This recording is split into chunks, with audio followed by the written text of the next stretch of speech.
श्री गणेशाय नमः। जय श्री कृष्ण। दोस्तों, स्वागत है आपका हमारे YouTube चैनल पर। आपको सुनाने वाली हूँ संपूर्ण गर्भ गीता। इस गीता में श्री कृष्ण अपने प्रिय भक्त अर्जुन के प्रश्नों के उत्तर देते हैं। गर्भ गीता में भगवान श्री कृष्ण अर्जुन को कर्म से बने जन्मों की व्याख्या करते हैं। वे बताते हैं कि किस प्रकार कौन से कर्म करने से आत्मा किस जन्मों को पाती है।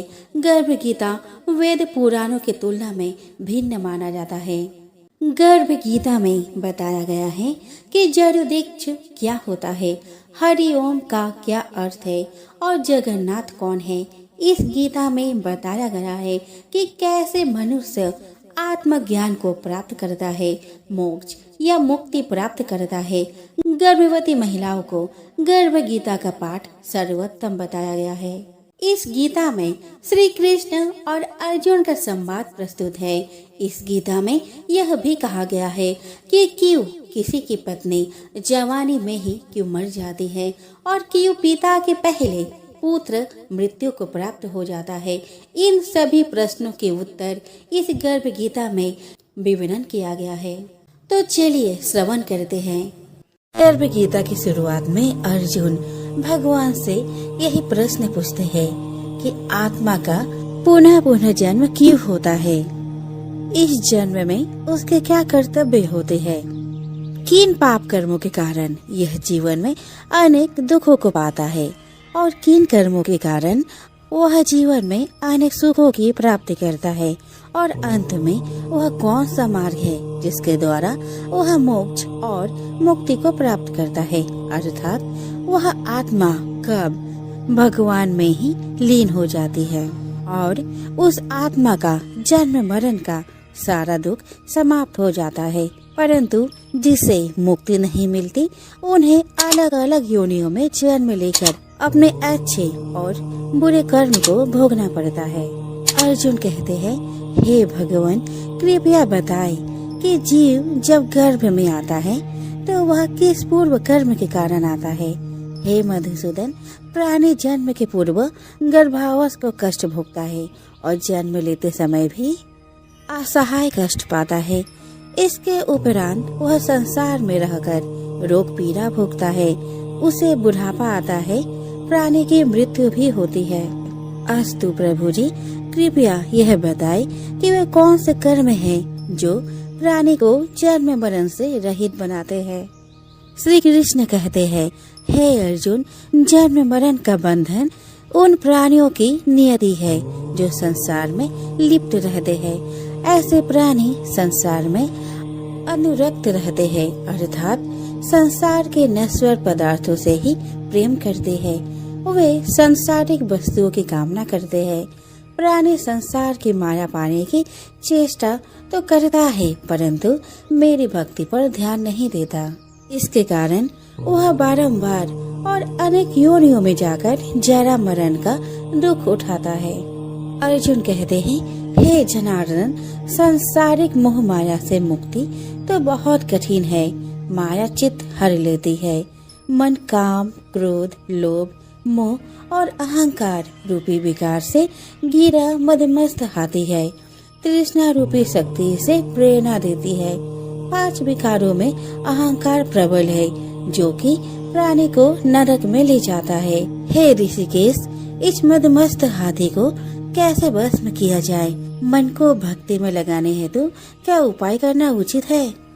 श्री कृष्ण कहते हैं, हे धनंजय, जैसे मदमस्त हाथी को भस्म करने के लिए अंकुश की आवश्यकता होती है, उसी प्रकार मन को वश करने के लिए अभ्यास द्वारा ज्ञान प्राप्त करना आवश्यक होता है।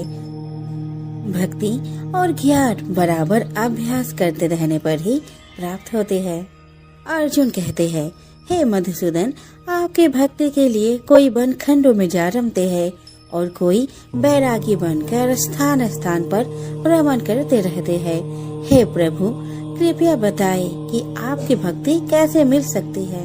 श्री कृष्ण कहते हैं, हे अर्जुन, मेरी खोज में वन वन भटकते सन्यासी अथवा स्थान स्थान पर जाने वाले बैरागी मुझे तब तक प्राप्त नहीं कर पाते जब तक उनके हृदय में मेरा निवास नहीं होता। तब अथवा वैराग्य का तो मेरी भक्ति पाने में बाधा डालता है। जटा धारण करने वाले अर्थात भस्म लगाकर बैरागी बनने मात्र से जीव मेरी कृपा का पात्र नहीं बन पाता। अहंकारी को तो मेरा दर्शन सुलभ ही नहीं होता। मैं शुद्ध हृदय वाले सतत अभ्यासी ऐसे जीव को मिलता हूँ जो काम, क्रोध, मोह, ममता और अहंकार से परे है। अर्जुन कहते हैं, हे माधव, प्राणी पंच विकार जनित प्रवृत्ति के कारण लौकिक जीवन नष्ट कर लेता है। हे मुरारी, कृपया बताए कि वह कौन सा पाप है जिसके कारण किसी व्यक्ति की स्त्री असमय मर जाती है। किन पापों के फल स्वरूप अल्पवायु में पुत्र मर जाता है। कौन से पाप के कारण व्यक्ति वीर्यहीन हो जाता है। कृष्ण कहते हैं, किसी का लिया हुआ ऋण नहीं चुकाने वाला पति पत्नी हानि का दुख उठाता है। उसी प्रकार किसी के धरोहर को न लौटाने वाले का पुत्र अल्पवायु में मर जाता है। किसी को सहयोग सहायता का आश्वासन देकर भी समय आने पर सहयोग न करने वाला वीरहीन होता है। यह सब भयंकर पाप है जो स्त्री पुरुष एकाकी भोगते हैं। अर्जुन कहते हैं, हे दयानिधि, किस पाप के फलस्वरूप प्राणी सतत रोगी रहता है और किसको कर्म के फलस्वरूप बोझा ढोने वाला जघन्य पशु बनता है। श्री कृष्ण कहते हैं, हे अर्जुन, कोई सौभाग्यकांक्षिणी कन्या को बेचने वाला सतत रोगी रहता है। अभक्ष्य भोजन और मादक द्रव्यों का सेवन करने वाला अधम योनि में जन्म लेता है। झूठी गवाही देने वाला भोजन बनाकर पंच कवल कर स्वयं भोजन करने वाला बिल्ली और सूकर की योनि प्राप्त करता है। अर्जुन कहते हैं, हे प्रभु, इस संसार में जिनको आपने धन धान्य दिया है और उत्तम साधन दिए हैं, तो उनका पुण्य क्या था। श्री कृष्ण कहते हैं, उत्तम रीति से सुयोग्य पात्र को स्वर्ण आदि दान करने वाला धन धान्य और वाहन आदि पाता है। सत्य सनातन वैदिक रीति से सुयोग्य वर को विधि पूर्वक कन्या दान करने वाला उत्तम मानव योनि का अधिकारी बनाता है। अर्जुन कहते हैं, हे प्रभु, संसार में कोई तो सर्वांग सुंदर है और कोई कुरूप। सो श्रेष्ठ स्वास्थ्य और स्वरूपवान शरीर किन पुण्यों से मिलता है। श्री कृष्ण कहते हैं, हे कौन्तेय, पुरुष का रूप स्वरूप नहीं गुण महत्वपूर्ण है। फिर भी आकर्षक देह संत विद्वानों की सेवा एवं निरंतर ज्ञान की आकांक्षा के फल स्वरूप मिलती है। अर्जुन कहते हैं, हे दयानिधि, प्राण, धन और सांसारिक सुखों से मोह क्यों रखता है। श्री कृष्ण कहते हैं, हे महाबाहु, अगर मेरी कृपा से प्राणी वंचित हो जाए तो धन दौलत और सांसारिक रूप आदि से प्रीति करने लगता है। यह सब नाशवान है। विवेकी साधक को इससे दूर रहना चाहिए। जो व्यक्ति सांसारिक मोह से मुक्त हो काशी, हरिद्वार, अवंतिका, अयोध्या आदि पवित्र स्थलों के दर्शन और मेरी निष्काम भक्ति करता है, वह राजा जैसी संपन्नता और ज्ञान प्राप्त करता है। इसी प्रकार विनम्र भाव से दान करने वाला, कामना रहित होकर दूसरों की सेवा करने वाला सदा अपनी आवश्यकता अनुसार धन पाता है। उसकी काया निरोगी रहती है। अर्जुन कहते हैं, हे प्रभु, प्राणी में रक्त विकार, खंड, वायु, अंधा अथवा पंगुता का कारण क्या है, बताने की कृपा करे। श्री कृष्ण कहते हैं, हे धनंजय, मेरी भक्ति से परे माया लिप्त नशे व्यसनों में रत रहने वाला, क्रोधी, रक्त विकार, आलस्य से डूबे, दरिद्र, सिर संयम रहित, खंड वायु जैसे रोग से ग्रस्त होते हैं, पतिव्रत धर्म का उल्लंघन करने वाली स्त्री और संयम रहित पति में पंगुता, ज्योतिहीनता आती है। अर्जुन कहते हैं, हे जगत गुरु, कृपया करके गुरु दीक्षा के विषय में कुछ बताए। श्री कृष्ण कहते हैं, हे कौन्तेय, तुम धन्य हो और धन्य है तुम्हारी माता। तुम्हारा ये प्रश्न संसार के लिए कल्याणकारी है। हे पार्थ, संयमी और इंद्रियों को वश में करने वाला कोई सिद्ध पुरुष जो इस भक्ति और परोपकार में लगा हो, गुरु रूप में धारण करे। अपने गुरु के मार्गदर्शन में मेरी आराधना कर व्यक्ति गुरु कृपा से मेरी भक्ति पाता है। ऐसे गुरु से विमुख प्राणी सप्तग्राम को मारने का पाप भोगता है। उसका मुख देखना भी पाप है।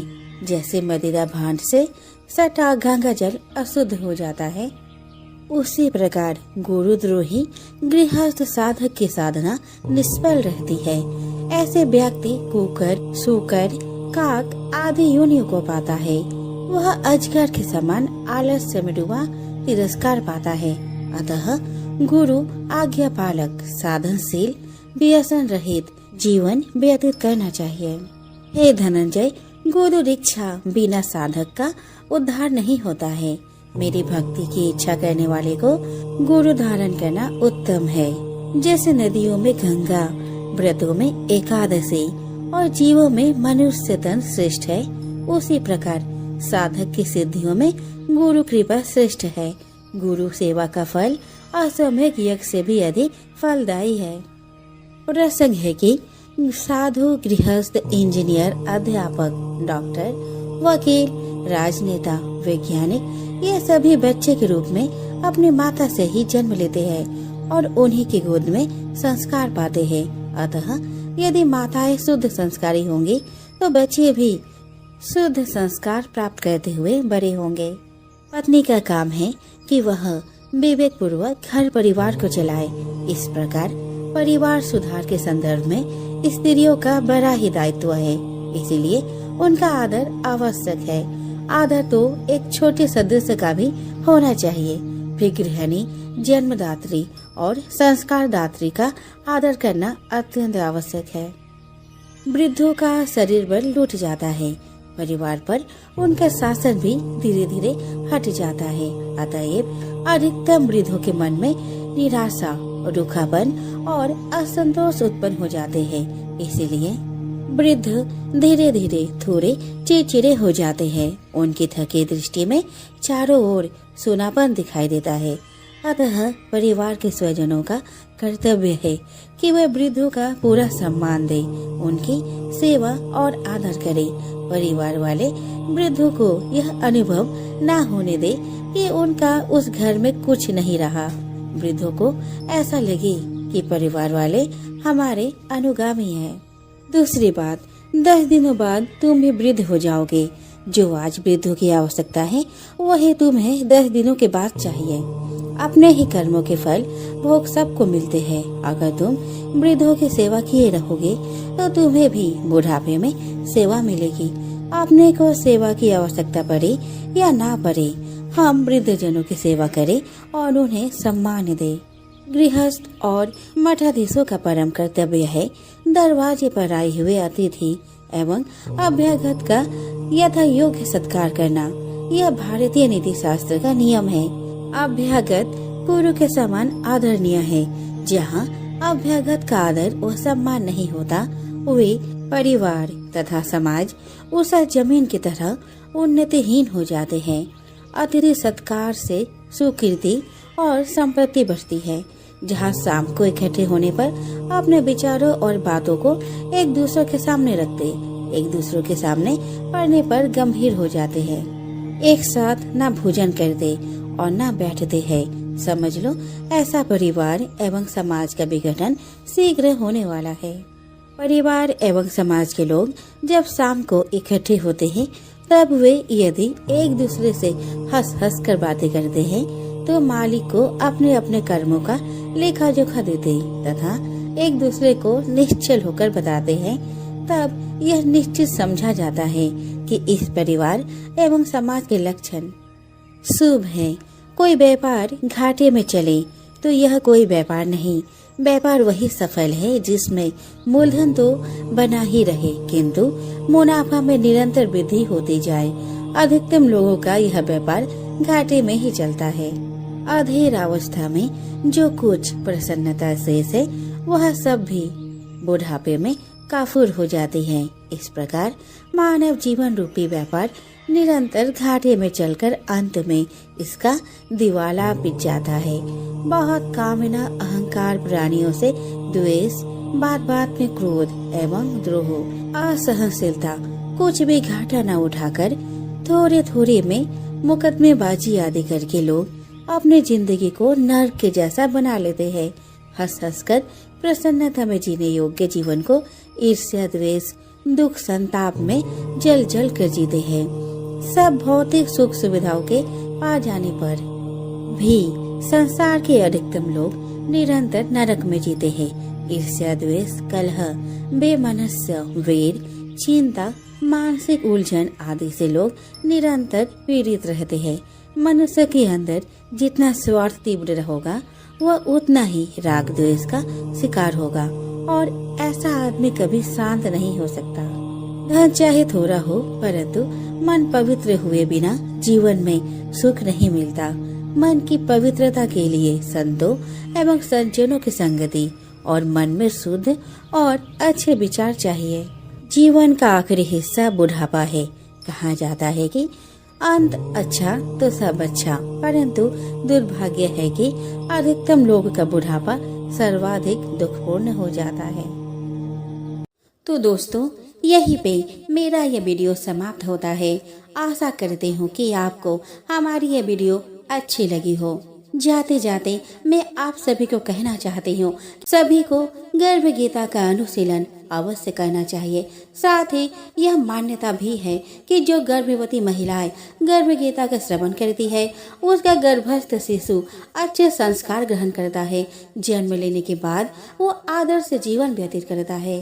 हमारी वीडियो को अंत तक सुनने के लिए धन्यवाद।